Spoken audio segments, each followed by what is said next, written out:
ደግ አረጉ አቤል። እኔም ደግ አረጉ ነው የምለው። የእውነት የሩታ ወንድሞች ደግ አረጉ። ይገባሃል ማርያምን። ምክንያቱም እየሰራ ያለው ስራ ትክክል አይደለም።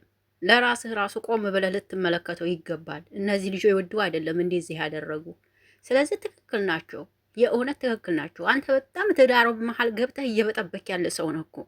ይሄንን ልታውቅ ይገባል። በጣም የምትበጠብጥ ሰው እኮ አንተ ነህ። የእውነት አንተ ነህ። ከሁሉም ጎን አይደለህም አንተ እኮ። የእውነት ነው የምልህ። ወንድምህን ብትወደው እኮ ትዳሩን አትበጠብጥበትም ነበር እንዴ። አንተ ከአብርሽ የወገንክ መስሎህ ሊሆን ይችላል፣ ግን አልጠቀምከውም እኮ። እነዚህ ልጆች ይፈረድባቸዋል እንዴ ታዲያ? አይፈረድባቸውም እኮ። ይገባሃል። የእውነት እንዴ ሩታ ላንተ ምን ነበረች በፊት? የእውነት እንዲታድግ ቻናልህ እንዲያርግልህ የማታረገው ነገር የላትም ነበር። ከሷ ቤት ይልቅንስ በአንተ ቤት ቪዲዮ ሼር እንዲደረግ የምትፈልግ ልጅ ነበረች። ገባ? እሷ የሰራችውን ምግብ አብራችሁ በልታችሁ ጠጥታችሁ፣ በእጇ የተሰራ ምግብ በልታችሁ ጠጥታችሁ ዙራችሁ ለእሷ እንደዚህ መሆናችሁ ተገቢ ነው ብዬ አላስብም። ሰላም፣ እንዴት ናችሁ? ደህና ናችሁ ወይ? አይን አለም ነኝ። ለዚህ ቤት አዲስ ከሆናችሁ ቤተሰብ ሁኑ። አብራችሁ ላላችሁ አመሰግናለሁ። ሰላም ጤና ፍቅር ከእናንተ ጋር ይሁን እያልኩ በአዲስ መጥቻለሁ። የቪዲዮ ከተመቻችሁ ላይክ፣ ሼር፣ ኮሜንት አስተያየት ስጡበት። እወዳችኋለሁ። እንግዲህ ዛሬ አቤልን የሩታ ወንድሞች በዚህ መልክ እያስፈራሩት ይገኛሉ። የእህታችንን ህይወት ምስቅልቅል አድርገህ ብጥብጥብጥ አድርገሃል። አንተንም እሱንም ነው እንትን የምንላቸው፣ አንድ ላይ ነው የምናረጋችሁ ብሏቸዋል ማለት ነው። እንግዲህ የሩታ ወንድሞች በጣም እውነት አንዳንዴ ወንድም መከታ ነው የሚባለው እውነት ነው። ወንድም ሲኖራችሁ መከታችሁ ነው እና በጣም ነው ደስ የሚለው። አቤል በጣም እንኳን ለራስህ አይታይም፣ ግን አንተ የምትሰራው ስራ ቢታይህ ኑሮ ይህን ያህል መንገድም መሄድም አያስፈልግህም ነበረ። ነገር ግን በጣም የምትገርም ሰውዬ ነህ። እውነት ስነግርህ በጣም ከሚባል በላይ የምትገርም ሰው ነህ። አይደረግም፣ እውነት አይደረግም። አንተም እንደዚህ ሆነህ አይደለም ቻናልህ እርገት የሚያገኝልህ። እንደዚህ ትዳርን እያፋታ ማን ነው?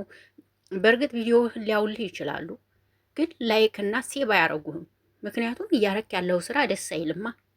የእውነት ነው ምልህ። አንተን ሰው የሚወድህ አብርሽና ሩታን አንድ ስታረግ ነበር። አሁን ግን አንተ ደግፈህ ያለው ሄርሚላን ነው፣ ወይም አንተ አግባት ሄርሚላን። አንተ ብታገባት ይሻል ነበር እውነት ለመናገር። በቃ አግባት አንተ።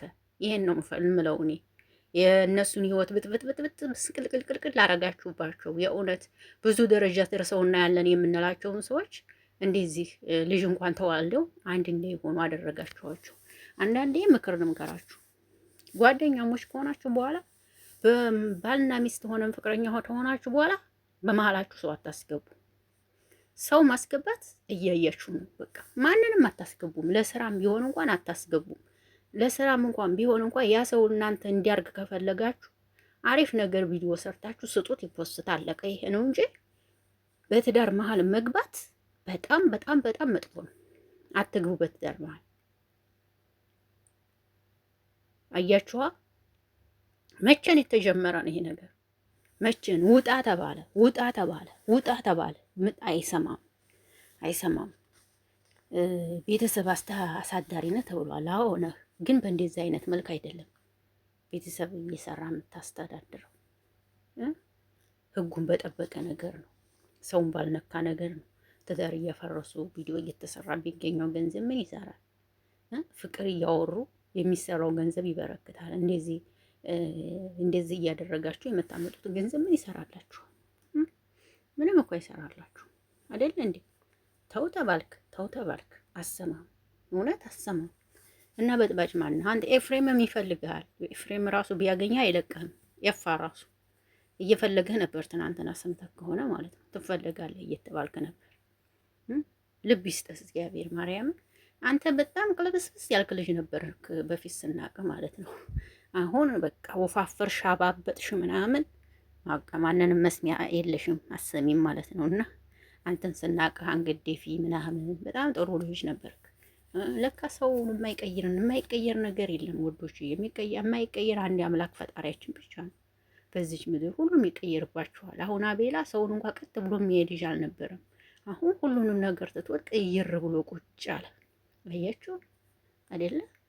ከባድ ነው። ብቻ ግን የምትገርም ሰው ነህ ማለት አላውቅም። ነገ አብርሽና ሩታ አንድ ቢሆኑ አንተ ጉድህ ነው። እውነት ልንገርህና ማለት ነው። መሀል ሚዲያ መቅረትህን እንዳትረሳው።